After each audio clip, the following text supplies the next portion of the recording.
Hi, this is Jeff from Mowers4u. Today I'm here to talk to you a little bit about piston stops. Something you probably haven't given a lot of thought to, but I'm going to show you how important it is to use the proper piston stop and really what the difference is between these five. There's a number of them out there, so we're going to talk a little bit about each one, the advantages, disadvantages, and really what you should be using. Now, some people won't even use a piston stop. There are those who will use stick rope in the cylinder to hold the piston when they're removing the clutch, or that on a chainsaw or a trimmer. That's fine, nothing wrong with that. Everybody has their own preference. The first thing you need to know is that you never, ever, ever use a piston stop on a lawnmower or any larger engine, because what you're going to do is you're going to put a hole in your piston. Those pistons were not designed to use piston stops. They are designed to be held with a flywheel holder when you're going to remove something off of them, whether it be the bolt on the PTO pulley or actually the nut on the flywheel. You don't use piston stops on there, so please keep that in mind. If anybody ever tells you that, they're wrong.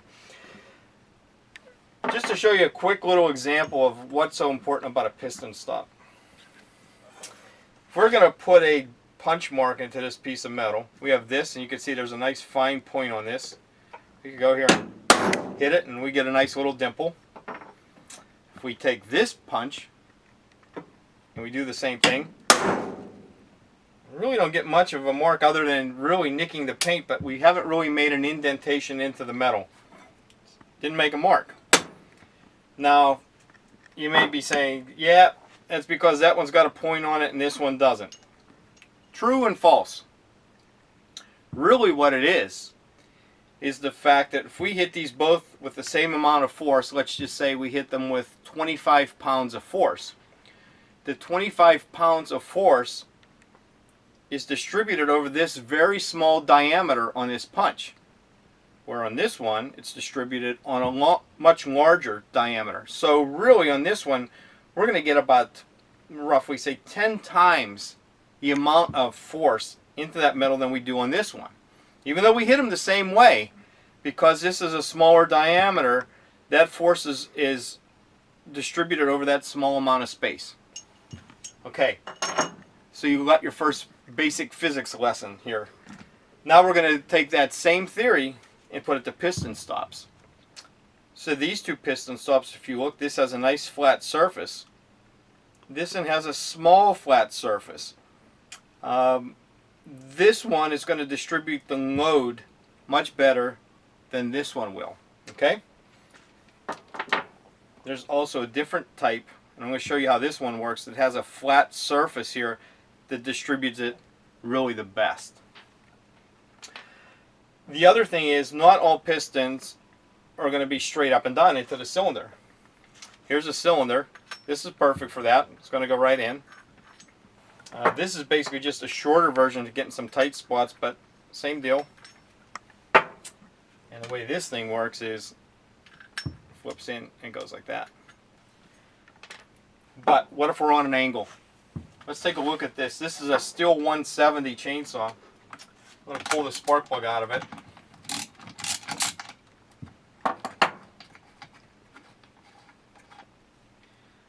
Now if you look at this cylinder, this is at an angle.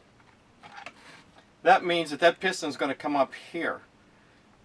It's really contacting a very small amount of surface area.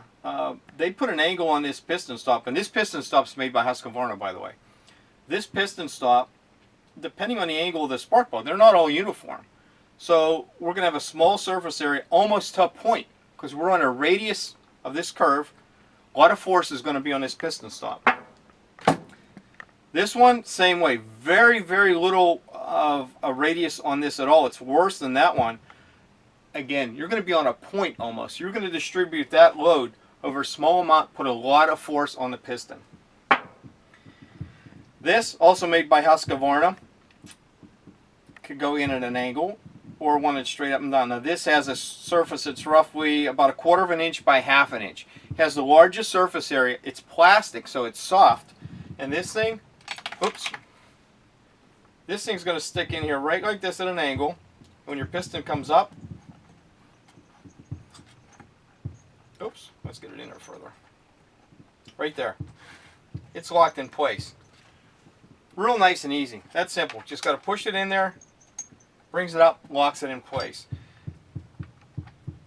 You don't go this way. You can see that. This is made for this type of cylinder here. Straight up and down. Locks in there. And if you look, I don't know if we could see this on the camera, the way that that's positioned inside.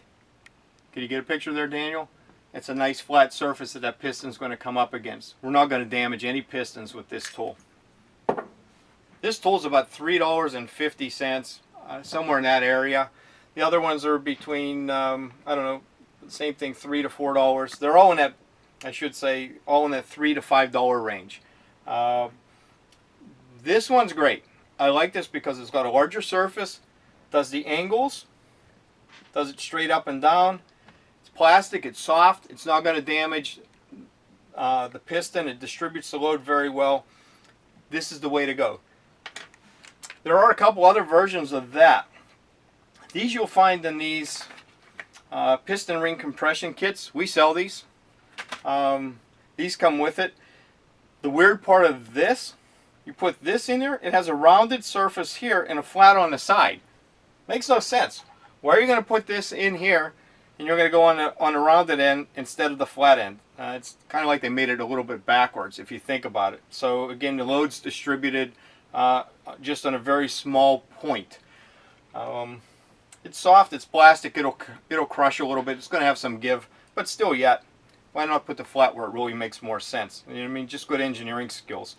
This is a nice one for getting into cylinders that are a little bit smaller, just because it's a little bit thinner that way.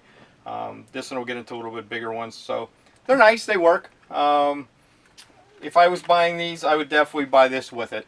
This is the best tool you could get. It's great. Highly recommend it. And that's really all you need to know about piston stops. I hope that helps you out. And remember, everybody works on lawnmowers, but not everybody fixes them. We're here to help you fix your lawnmower. Thank you very much.